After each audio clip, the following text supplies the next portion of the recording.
Proverbs 29, verse 4 to 5. Beware the man who comes bearing gifts and invoking flattery words. That's for my Christians. And if you're not a Christian and you watch the movie Troy, you'll be familiar with the phrase, beware of Greeks bearing gifts. And if you watch that movie, you know that the Greeks built a wooden horse and they got inside the horse and rolled it up to the gates of the city, so that the guards would let them in, and they let them in into the city, and then the Greeks got out and pillaged the city. So beware of those bearing gifts. And look who's bearing gifts today. World Bank to provide US $20 million for St. Vincent. Now, if you watch one of my previous videos on the Caribbean digital currency, the cash, in that video I briefly talk about the Ponzi pyramid scheme that is the banking system, and at the top is the World Bank and the International Monetary Fund. And what these banks do is they pretend that they're good people, like they usually do, and go out lending money to developing nations. And we all know, or we should know by now, that there is no free lunch. There is no free money. It always comes at a price, as we will see when we get further into this video. The World Bank Monday said it is providing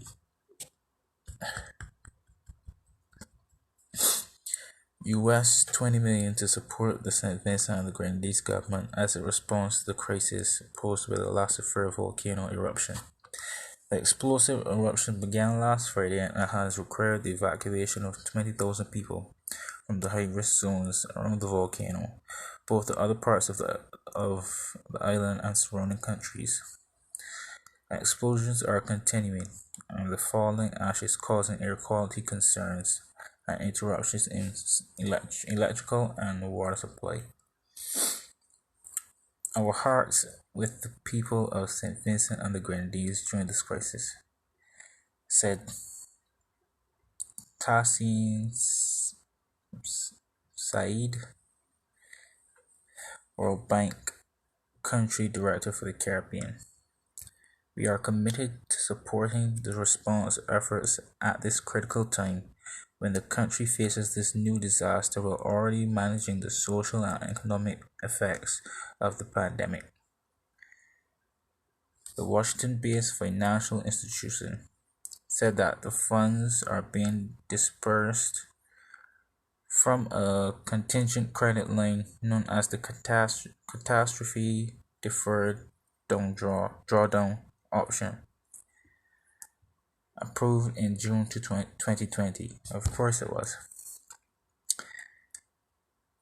The CAT-DDO instrument is designed to provide immediate liquidity to support a country's effort to recover from disasters triggered by natural hazards or a public health emergency. In recent years, the government of St. Vincent and the Grenadines has been making efforts to strengthen its preparedness and capacity to respond to disasters.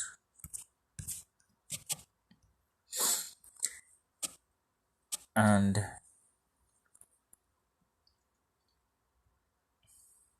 I watched a video today of some prominent Rasta men in Barbados talking about the situation over in St. Vincent, and they said that when we went to sleep, they did something with the volcano, and then it hit me. I was like, "Of- that is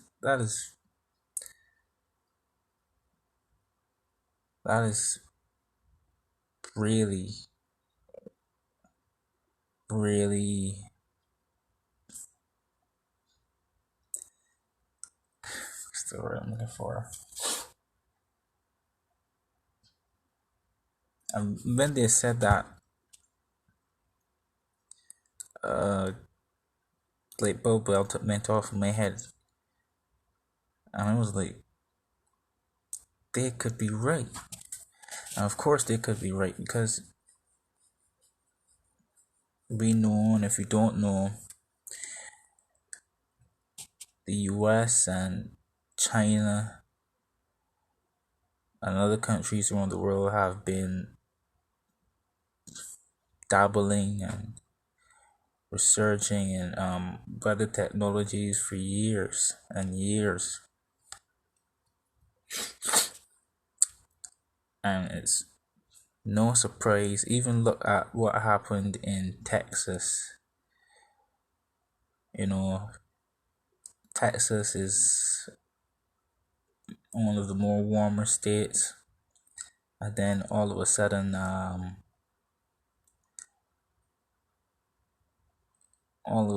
there's a winter storm, like out of the blue, and the corporations and the electrical companies and power companies over there were profiting from that disaster. Well, the the people in Texas were starving and freezing to death, and you kind of like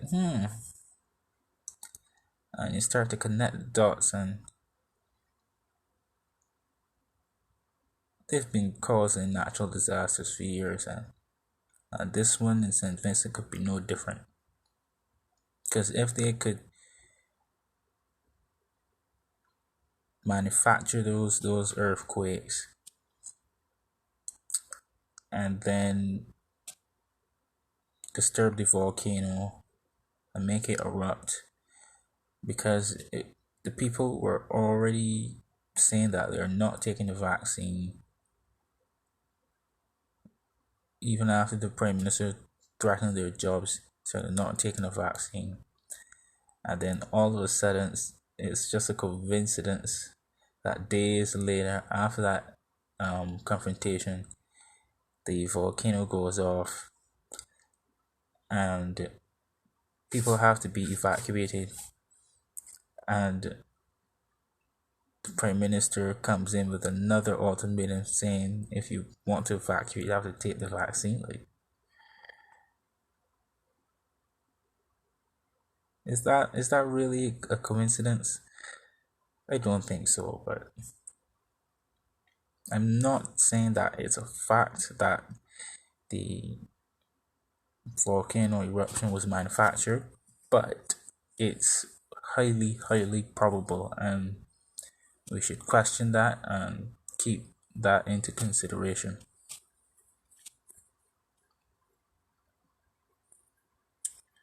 And another thing about the IMF and the World Bank, they always come in pretending to be good and pretending to help when they go and say they're funding these developing countries in the Caribbean and in South America. And if you look what happened, if you look at what's happened to Argentina, the IMF went in there said that they were funding them,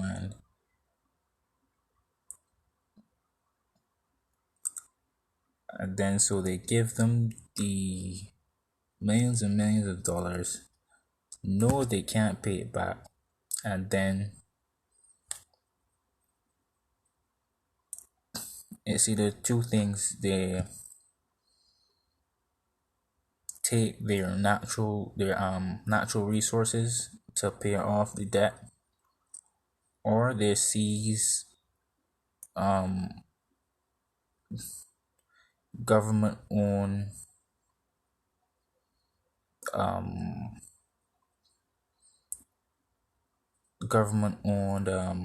institutions or land or government assets of that country that they're so-called helping.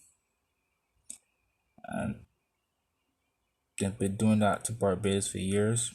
As we know, the IMF has been funding Barbados for years. And we know that it's not a free lunch. There's no such thing as free money.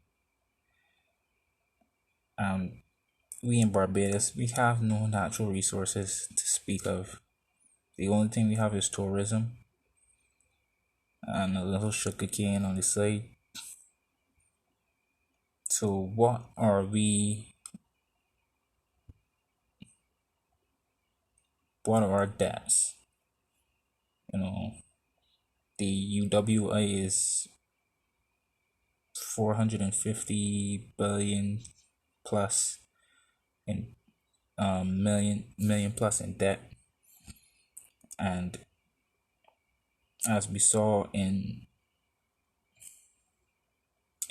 the UK, when they locked down their countries and shut their universities and schools, and then the schools and universities went into debt, all of a sudden China appeared and bought up all their universities and most of their universities, most of their schools. I know that they are China owned. The Chinese can push whatever communist propaganda they like in those schools and in those universities. It wasn't like it didn't have propaganda. The children weren't being indoctrinated already, but it's gonna get even worse now that the owners of those universities and schools are China. And the same thing is gonna happen to Barbados. And the same thing is gonna happen to St. Vincent. You're gonna have to pay that back, and when you can't pay that back, and you have limited or no natural resources that they can seize, they're gonna seize property and assets in that country. So we're gonna see where that takes us, but we're gonna go to another article here to show you that these people once again are only pretending to care. They're only in it for profits.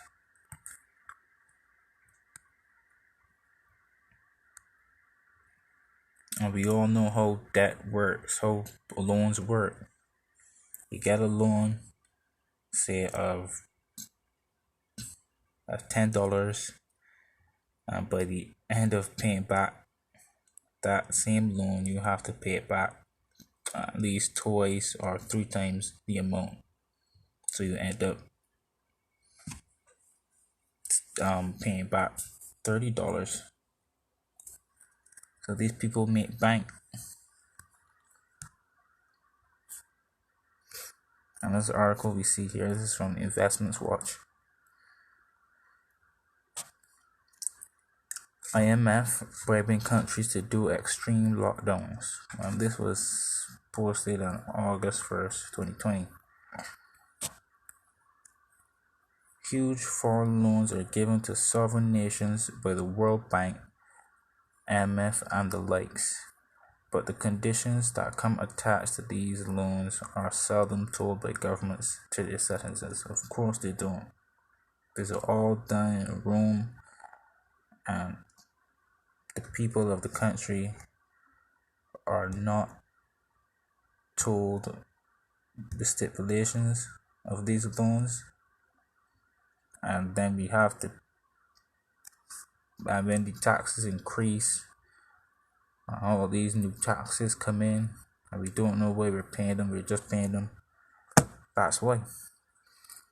Moving on, a recent case in Belarus has exposed the conditions laid by these agencies for loans being provided for COVID-19. The president of Belarus has exposed the World Bank coronavirus aid that the World Bank coronavirus aid comes with conditions. And we know that in the beginning, I think it was the beginning of either 2019 or 2020, that here in Barbados we got a 1 point something million, or some amount of millions in funds from the IMF. So that means we likely had to lock down for that money.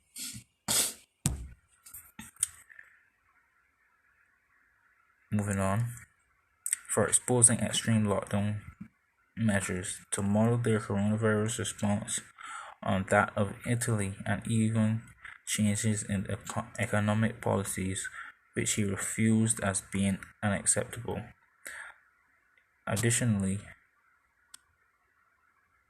conditions which do not apply to the financial part are unacceptable for Belarus. Belarus President Alexander Lukashenko said when speaking about external lending during a meeting to discuss support measures for the real economic sector on the part of banking system, reported Belarusian telegraph agency Belta. Alexander Lukashenko asked the participants of the meeting how things were with the provision of foreign credit assistance to Belarus. What are partners' requirements? It was announced that they can provide Belarus with $940 million in so-called rapid financing. How are things here? The head of state inquired. At the same time, he stressed that additional conditions which do not apply to the financial part are unacceptable for the country. We hear demands, for example, to model our coronavirus response on that of Italy. As we know, Italy's lockdowns were one of the most horrendous, up there with the UK and the US. I do not want to see the Italian situation to repeat in Belarus. We have our own country and our own situation, the president said. According to the president, the World Bank has showed interest in Belarus coronavirus response practices. It is ready to fund us 10 times more than it offered initially, as a token of commendation for our efficient fight against the virus. The bank has even asked the healthcare minister to share the experience. Meanwhile, the IMF continues to demand from us quarantine measures, isolations, curfew. And you know that. We've experienced that here in the Caribbean. In Barbados here,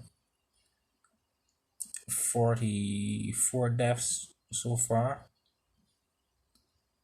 Some of them, and I don't know how many of them, but I know some of them are deaths due to ventilator. You have to lock down our country, put people on curfew. All these measures are nonsense. And now we see the reason why, because we're receiving funding from the IMF, and that funding comes with stipulations. You gotta do quarantine measures, you gotta do isolation, you gotta lock down your country, you gotta do curfew. This is nonsense. We will not dance to anyone's tune, said the president. Good on that guy. At least some leaders are standing up and saying that we ain't want your money. We're gonna do our own thing.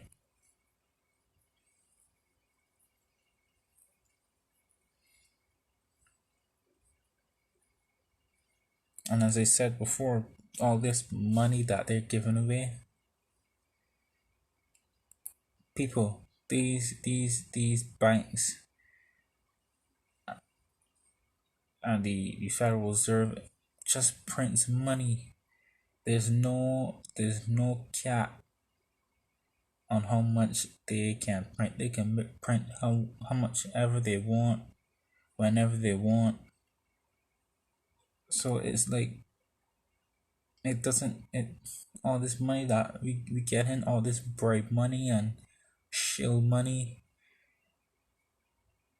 when all this money goes out into the world, and then the inflation starts to come, all that money is gonna be worthless. Everything is going digital. They're they're moving away from physical money and they're going into digital money. Just like I said in my Dcash video. Dcash is a Caribbean digital currency, and guess who's pushing it? The Eastern Caribbean Central Bank. And we know that this is the thing. Nothing's wrong with cryptocurrency and digital currencies, but we know when the governments get their hands on it, they use it to further control us and surveil us. That's why they don't like Bitcoin and other decentralized digital currencies. They want to centralize everything. They want to centralize money. They want to centralize power. That's why they want a one world government and a one world currency and a one world religion as well. You gotta be aware of these things or not. When it comes, we're gonna be left holding the bag. That's why I'm not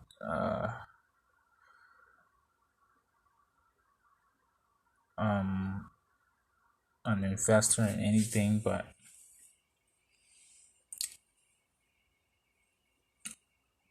and I don't know if I have the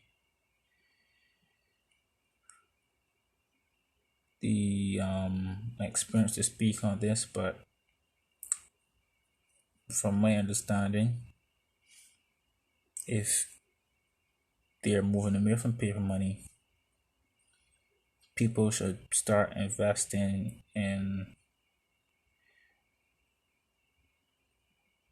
digital currencies, in good digital currencies, not the fake booby ones that are out there. You need to know the proper ones to invest in. You can invest in gold and silver and digital currencies because they're moving away from paper money, and you can't keep all your eggs in one basket. So you have some paper money, you have some digital currencies, you have some gold, and you have some silver. Because when the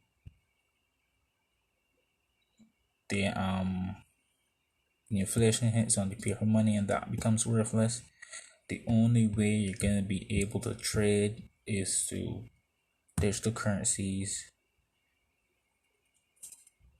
and physical gold and physical silver. Because if the central banks get their way and they control the digital currencies,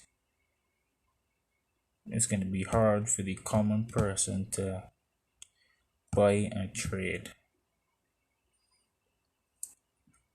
So this is not investment advice. You can do your own research and find out what you should invest in.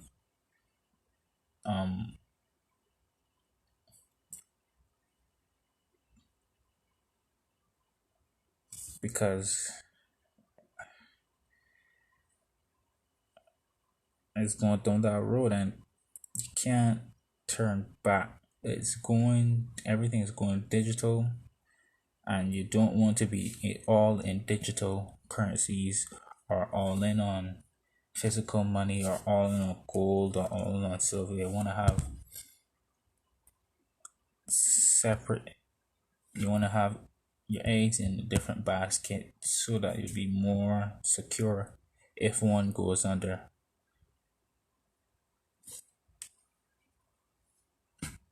That's the thing. These things like digital currencies and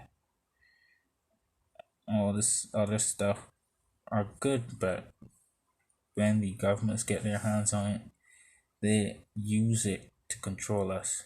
That's like the internet. The internet was not created for this, so people could share and spread information and inform themselves. The internet was a DARPA project. It was a CIA project called Intranet. It was a means to surveil and control people. That's like Facebook. Facebook was under another name. I can't remember the other name it was. When DARPA suggested it, I said, yeah, people would put all their information on this site. Their age, their name, their history, their photos, everything would be on there. All the information would be on there. And they would then use it against you. And then they know that people wouldn't have gone for that. And then they renamed it as Facebook. And look what people are doing. They're putting everything out there. Their names, numbers, their history, medical history, everything is out there. So these things are created by the governments to control and surveil us. But then we can still use them to fight back. And go to turn them against them and use them to fight back. And that's the same thing we could do with the internet, digital currencies. So that's it. Beware of Greeks bearing gifts, and 20 million US dollars is quite a gift, but that gift comes with consequences, and the consequences are dire.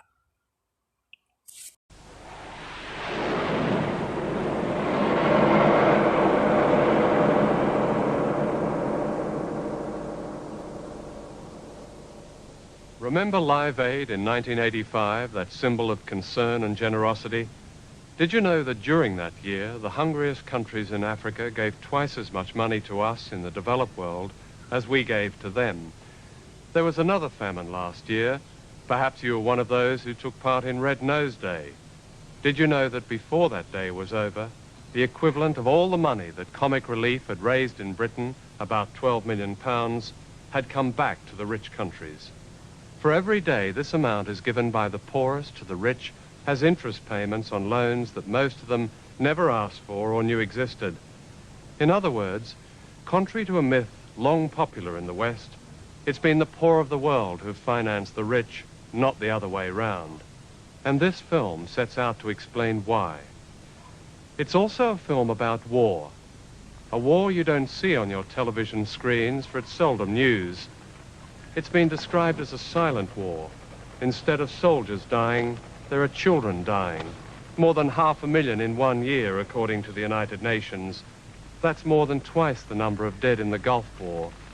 Instead of the bombing of bridges, there's the tearing down of forests and other natural resources, the bulldozing of farmland, and the running down of schools and hospitals. In many ways, it's like a colonial war. The difference is that these days, people and the resources are controlled not by viceroys and occupying armies, but by other, more sophisticated means, of which the principal weapon is debt.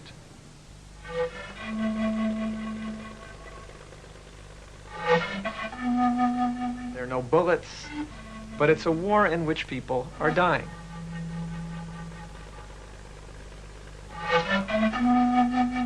War and debt are exactly the same thing, except for one point, which is that nobody needs to occupy territory today.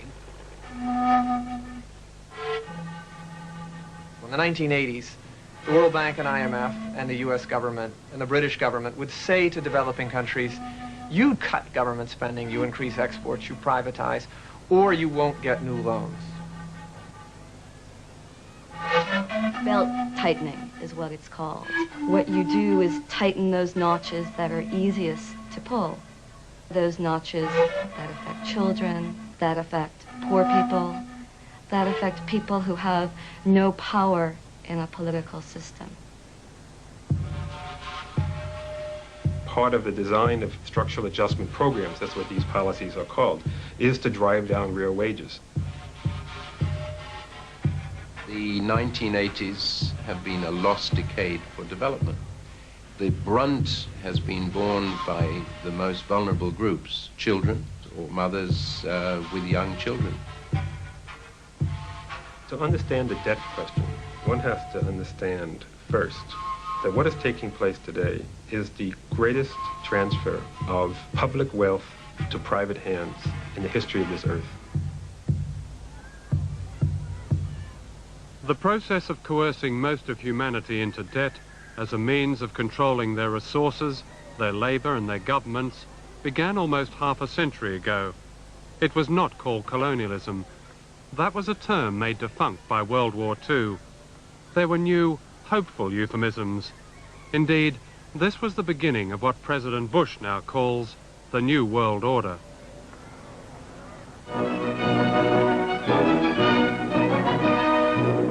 At Bretton Woods, New Hampshire, delegates from 44 allied and associate countries arrived for the opening of the United Nations Monetary and Financial Conference. Invited by President Roosevelt, they will work in the seclusion of this White Mountains resort. Along with the International Monetary Fund, the World Bank was set up at the Bretton Woods Conference in America in 1944. The bank's aim was to finance the reconstruction of Europe, then to develop the Third World. It was decided the headquarters would be in Washington, and the president would come from the country with the largest shareholding. And of course, the United States is the largest shareholder. The World Bank operates under great secrecy and limited accountability. Every World Bank official is granted immunity from legal action anywhere in the world. Summing up the importance of Bretton Woods, Mr. Vincent says, ours is a mission of peace, designed to establish the economic foundations of peace on the bedrock of genuine international cooperation. What this idealism really meant was spelt out in the charter they were signing: to promote private foreign investment by means of guarantees or loans made by private investors. The World Bank has always been deceptive about its role in the international economy. It attempts to portray itself as an institution looking out for the interest of not only poor countries, but for poor people within those countries. That has never been the case. The bank is pushing the interest, or promoting the interest, of countries in the first world and for an elite sector in the third world. That was true in the 1970s. It is particularly true in the 1980s. What became known as the debt crisis got underway in the early 1980s. However, it was a minor crisis for the banks compared with the catastrophe facing the peoples of poor countries. The world's oldest human rights organization, the Anti-Slavery Society, has declared debt a contemporary form of slavery.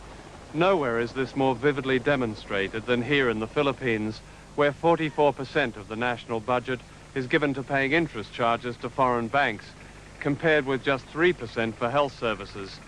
Moreover, billions of dollars continue to leave this country just to meet the interest on money borrowed by the dictator Ferdinand Marcos in deals that were often secret and fraudulent. There is perhaps no greater example of the burden of debt than one notorious project in the Philippines. It sits on Bataan Peninsula and is potentially as dangerous as Chernobyl.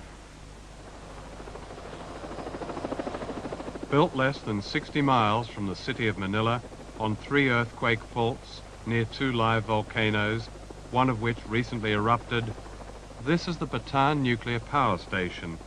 In the Philippines, it's known as the Big Scam. The scam almost certainly began here at the Wack Wack Golf Club in Manila, where Ferdinand Marcos used to play with his cousin and chief crony, Herminio Dacini.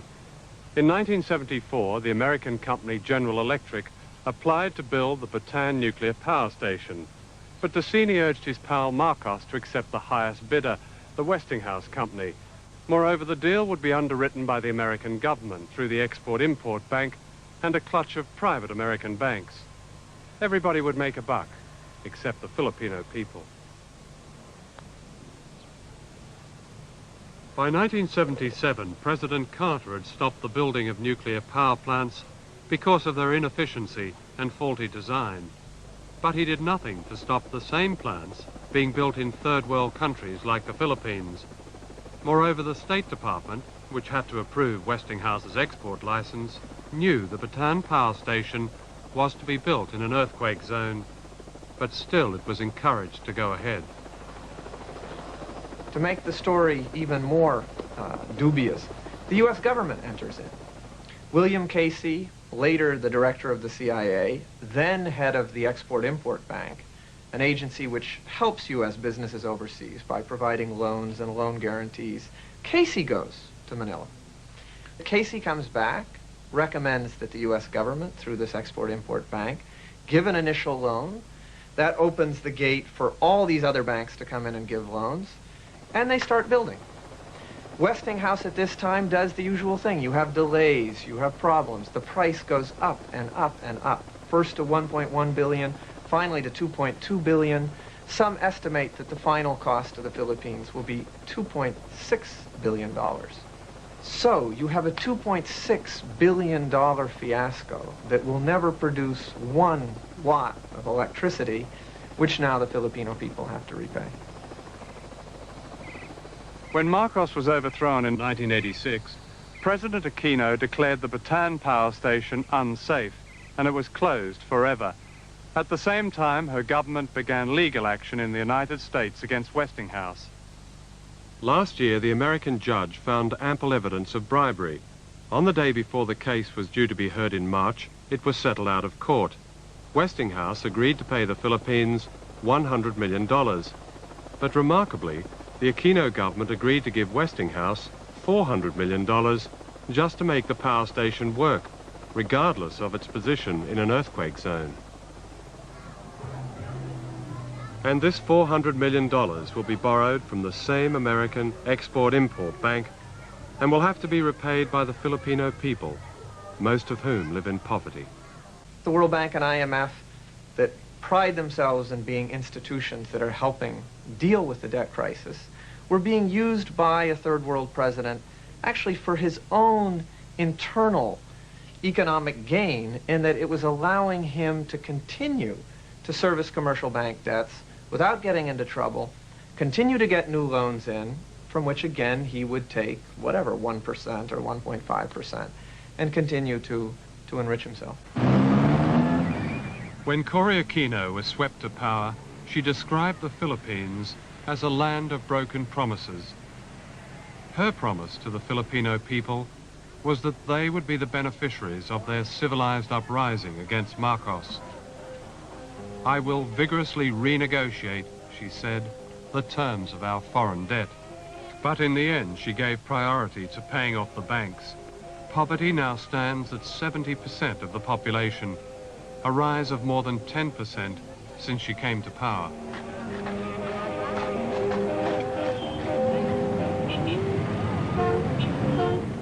A Big Mac is not for the poor. As the debt is paid back at a rate of more than $6 million a day, the rich, like the elites in all debtor nations, increasingly rely on private armies to protect their shopping malls, their homes and their interests. According to Amnesty International, political killings carried out by the government and government-backed forces in violation of the law have become the most serious human rights problem in the Philippines. This is a country abundant in food, but food does not pay back the debt or encourage foreign investors, and so agriculture and a whole way of life is being structurally adjusted. This is the Calabazon Super Project, turning food-growing land into factories for export production. Funded largely by Japan, it is the kind of so-called reform demanded by the IMF. The new factories will produce new revenue and profits for foreigners. They will also produce new debt for the Philippines.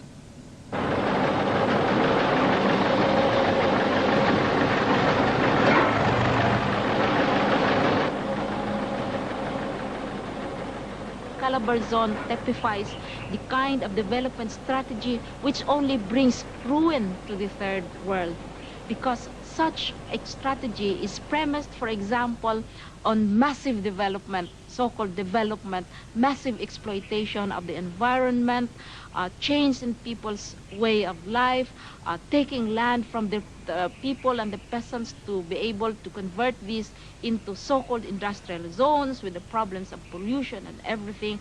And usually, this development strategy is fueled by debt, fueled by foreign investment. The Calabazon project will destroy food-growing land on which an estimated 8 million people depend.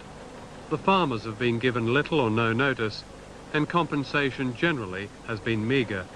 In the meantime, many of them will end up on the streets of Manila, homeless.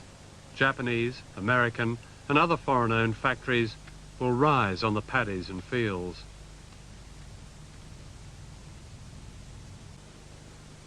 By the year 2000, hardly a tree will be left standing. Forests as big as Denmark have been wiped out, bringing to an end one of the richest ecosystems on the planet, the home of thousands of species of plants and animals. The environment is probably the major victim next to human beings of the debt crisis, if only because countries are obliged to cash in their resources. They must cut down their forests. They must dig up their minerals and ruin their land producing cash crops so that they can earn enough hard currency to keep on paying the debt. There is an almost perfect correlation between the top debtors and the top deforesters. It's a striking correlation. In the Amazon area of Brazil, in Ghana, in Costa Rica, roads are built, incentives are given to allow the extraction of these resources. Particularly now with structural adjustment, there is a program in place in most countries of deregulation, that is deregulating control of these industries. And also, there is not enough money in the budget to oversee these activities. So you're seeing the wholesale raping of these environments. At their 1991 conference, the World Bank and IMF appeared to be making a special commitment to the environment. What would your response be to that? If the World Bank is now saying how green it is, what it's not saying is how much it has destroyed through its policies. It's not enough to put a green tail on a very large, monstrous dog, which is destroying the environment, and that is what debt is doing.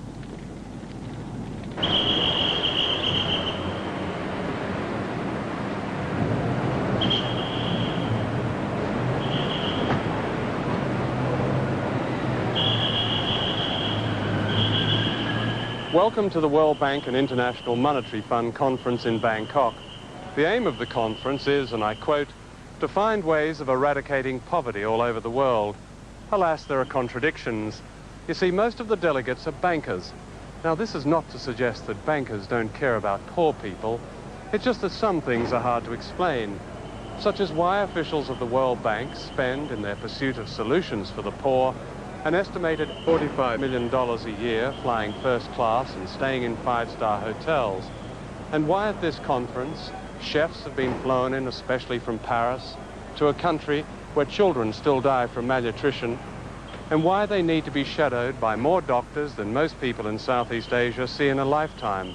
In fact, the United States was able to tailor the UN Security Council to its war plans by using debt in the international banks. Egypt was told that if it joined the coalition, $14 billion would be wiped off its national debt. And Iran, reported Reuters, was rewarded for its support of the United States with its first loan from the World Bank since the 1979 Islamic Revolution. The day before the ground attack, the bank approved a loan to Iran of $250 million.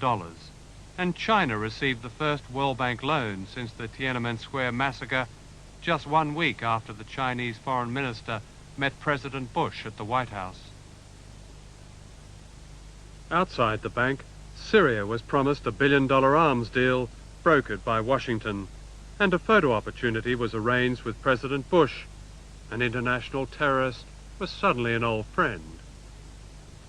The vote of the non-permanent members of the Security Council was critical.